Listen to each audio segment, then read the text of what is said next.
একজন মহান ব্যক্তি আগমন করেছিলেন, হযরত শাহজালাল মুজাররাদ ইয়ামানি। ঠিক কিনা বলেন? উইকিপিডিয়াতে ঢুকেন, গুগলে সার্চ করেন সিলেটের নাম কিভাবে করা হয়েছে, ইতিহাস চলে আসবে।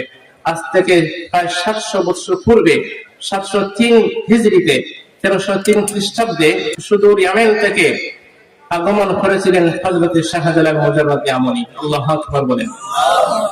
শাহজালাল মুজাররাদ ইয়ামানি রাহিমাহুল্লাহ রওনা দিয়ে দিলেন, যাত্রা শুরু করলেন। যাতায়াতের মধ্যখানে অগণিত মানুষের সাথে সাক্ষাৎ হয়। যে সমস্ত মানুষের সাথে দেখা সাক্ষাৎ হয়, ওই সমস্ত মানুষেরা তার ব্যবহারে মুগ্ধ হয়ে তার সাথে হিসেবে চলে হাঁটা শুরু করে। এভাবে করতে করতে এক এক করে 360 জন পর্যন্ত সংখ্যা দাঁড়ালো। কয়জন সংখ্যা দাঁড়ালো? সিলেটের অন্যতম নাম হচ্ছে 360 আউলিয়া।